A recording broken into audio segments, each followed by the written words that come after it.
আসসালামু আলাইকুম এভরিওয়ান। আজকে আমার ফ্রাইডের স্পেশাল মেনু লাকড়ি চুলার মধ্যে লাল মুরগি ভুনা, আলু দিয়ে আর হচ্ছে পোলাও আর শুটকির ভর্তা। তো আমি সবসময় একটু চেষ্টা করি পোলাও রান্না করলে শুটকি ভর্তাটা রান্না করার, কারণ আমার পোলাও দিয়ে শুটকি ভর্তা খেতে অনেক ইচ্ছে করে, মানে খুব মজা লাগে। আর আমার মতো কে কে এরকম আছেন আমাকে জানাবেন যে পোলাও দিয়ে শুটকি ভর্তাটা খেতে খুব পছন্দ করে। আর আলহামদুলিল্লাহ আজকে আমার রান্নাটা এতই মজা হয়েছে যে আমার হাজব্যান্ড আমাকে খুশি হয়ে খুব একদম ফার্স্টের নলাটে আমাকে খাওয়াই দিছে।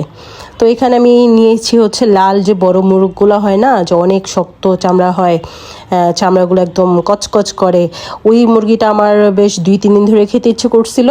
তো আমাদের তো আসলে দেখা যায় এভরিডে কোনো না কোনো মেনু থাকেই, তো এই জন্য আমি ফ্রাইডেটা চুজ করছি ওই মুরগিটা আর কি রান্না করার জন্য। এখানে আমি চুলাটা ফার্স্টে আমার মানে ধরায় নিব আমি। এখন আলহামদুলিল্লাহ আমার চুলা ধরাইতে একদমই কষ্ট হয় না, খুব ইজিলি আমি চুলাটা এখন জ্বালায় নিতে পারি। কড়াইটাও বসাই দিছি। আর এখানে আমি কি করব, ফার্স্টে ওই মুরগিটা আর কি, যেহেতু অনেক টাইম লাগে হইতে, একদম গরুর মাংসর মতো শক্ত মাংস থাকে, তাই আগে মুরগিটা আমি রান্না করে দেন আমি গোসল আর নামাজটা আমি সেরে ফেলবো। আজকে শুক্রবার, ঘুম থেকে উঠে নাস্তাটা করেই সর্বপ্রথম আমি চুলাটা জ্বালায় মুরগিটা বসাই দিছি, কারণ ফ্রাইডেতে আপনার বেলা একদম খুব ছোট থাকে, আর এখন তো শীতের দিন এমনি বেলা ছোট। আমি চুলায় একটু তেলটা কম দিছি, কারণ এই মুরগিতে প্রচুর তেল হয়, আর এখানে কিছু একটা তেল বের হয়েছিল, ওই তেলটাও আমি সাথে দিয়ে দিছি। খুব সুন্দর করে আমি কষায় নিব, একদম যা যা আর কি প্রয়োজন। গুঁড়া মশলাই দিচ্ছি, বাটা মশলা আজকে দিব না, তাও আলহামদুলিল্লাহ খুব মজা হয়েছে। তো এখন তো শীতের দিন, আমি ভাবতেছি কি যে একটু সব মশলা একটু বাইটা বেটা রাইখা দিব, যেহেতু এটা ওইটা আমাদের খাওয়াই হয় আর খাওয়া হবে। রাজু তো খুব পছন্দ করে। আর আমাদের হচ্ছে গ্রাম নেই, মানে গ্রাম আছে বলতে কি যে আমাদের যাওয়া হয় না। তো বরিশালে দেখা যায় আমরা 2 বছরে একবার যাই, আসলে রেগুলার যাওয়া হয় না। আর হাজব্যান্ডেরও লার্কি চুলার খাবার অনেক পছন্দ করে সে, আর যেহেতু আমার সাধ্যের মধ্যে আছে, তাহলে আমি তার জন্য কেন এতটুকু কষ্ট করব না। সে তো আমার জন্য অনেক কিছু করে, অনেক কিছু করে, সেটা করতে আমার জন্য একবারের পর 2বারও সে ভাবে না, কখনোই না। তাহলে আমি কেন তার জন্য এতটুকু কষ্ট করব না। আমি যদি আমার সম্ভব হইতো আমি এভরিডে তাকে এই চুলা দিয়ে রান্না করে খাওয়াইতাম, কারণ অলরেডি আমি যে সপ্তাহে 2বার একবার শীতের দিনে রান্না করি, তাতেই সে পছন্দ করে না, যে দরকার নেই, এটা অনেক ঝামেলার কাজ। তারপর যেহেতু ও পছন্দ করে, ওর খুশির জন্য এটা আমি সব সময় আর কি করার চেষ্টা করি প্রায় সময়। এখানে আমি মুরগির যে ডিমগুলো হয় লাস্টে দিয়ে দিছি। আর একটা কড়াইতে আমি সব রান্না করার চেষ্টা করি, যেহেতু কালি উঠে চুলার মধ্যে, তো এই জন্য আমি বেশি কড়াই আর কি নষ্ট করি না। আর এটা হচ্ছে ঘি আর তেল একসাথে আর কি, রোস্টের যে তেলটা বের হয় ওইটা আমি রেখে দিয়েছিলাম ফ্রিজে, ওইটা দিয়ে আজকে পোলাওটা রান্না করে ফেলবো, তাহলে অনেক সুন্দর স্মেল আসে, অনেক সুন্দর।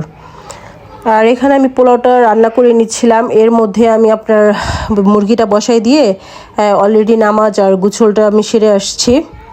তারপর একটু জিরার গুঁড়া দিয়ে নামাই ফেলছি। এখানে আর কি পোলাওটা আমি বসাই দিচ্ছি। পোলাওটা হলেই আর ওইখানে আর কি অফ ক্যামেরাতে আমি শুটকি ভর্তাটাও বানিয়ে নিছি। ওইটা তো আসলে দেখানোর কিছু নাই, শুটকি ভর্তা এক একজন এক একভাবে খায়, তো শুটকি ভর্তাটাও করে নিয়েছিলাম উঠে গিয়ে। আর লাস্টে যে ঘি দিয়ে নিচ্ছি। চুলাটা একেবারে আর কি কোনো আগুন ছিল না, বাট কয়লাগুলো জ্বলতেছিল। আজকে শুটকি ভর্তাও খুব সুন্দর হয়েছে আলহামদুলিল্লাহ।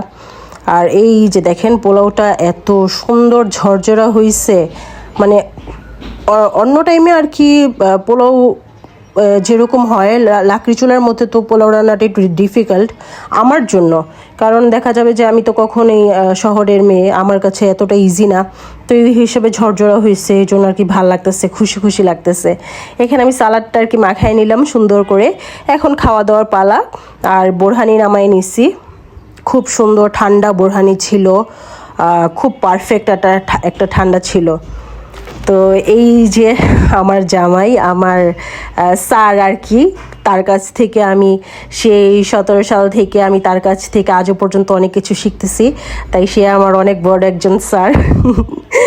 সে আমাকে হাতে হাতে ধরে একদম ছোট বাচ্চাদের মতো সে আমার সব কিছু শিখায় নিছে, এটা আমার অবশ্যই কি বলবো, আমি ব্লেসড যেরকম একজন হাজব্যান্ড পাইছি, সত্যি কথা। আর এখানে আমার ছেলেকে আমি মাখাই দিচ্ছিলাম। আমার ছেলেও আমাদের মতো আলহামদুলিল্লাহ খুবই ফুড লাভার। এখানে আমি খুব সুন্দর করে একদম এটা স্লো মোশন নিছি বোরহানিটা ঢালার সময়। আর আমিও খেতে বসে গেছি, ওদেরকেও খাবার দিয়ে দিছি। দেন আমি আলহামদুলিল্লাহ আজকে খুবই টেস্ট হয়েছে। এটা ছিল থানটা বিশাল বড় ছিল, সেটাই দেখাচ্ছিলাম। আর এইটা হচ্ছে আমার জামাইয়ের হেলিকপ্টার, কারণ ওর বাবা ওকে ছোট্টবেলায় দুষ্টামি করে শিখাইছে এটা হেলিকপ্টার। সে পারলে এখনও বলে যে হেলিকপ্টারটা আমাকেই দিবা। সে একদম বাড়ির সবার ছোট ছিল, তো সে এখনো পর্যন্ত সবার অনেক আদরের, সত্যি কথা। ওর ভাইরা, ওর বোনেরা ওকে সেই ছোট্ট রাজুর মতোই ট্রিট করে। আর এখানে আমি আমার পছন্দ মতো অর্গানগুলো নিয়ে নিছি। এখানে আমি নিছি হচ্ছে আমার যা যা পছন্দ। কে কী নামে বলেন আমি জানি না। ওই উপরের তাজ, তারপরে মুরগির ডুমচি, এগুলো আমার অত্যাধিক পছন্দ। আমি খুবই খেতে ভাল লাগে আমার, তাই আমি আমার পছন্দের জিনিসগুলো নিয়ে নিছি। আর এখানে আমার 2 কাঙ্গালকে মাখাই নিছি, মাখাই দিছি। ওরা ওদের মতো খাচ্ছে, আমরা হচ্ছে আমাদের মতো খাচ্ছি। তো খাওয়ার চেয়ে ওরা ফেলে বেশি, খায় কম। আমি আমার এই জিনিসটা খুব কচকচ করে, সব মুরগি তো থাকে না, তো তাই খুব শখ করে খাচ্ছিলাম। আর এই মুরগিটা তো সবসময় আসলে খাওয়া হয় না, এত শক্ত মুরগি।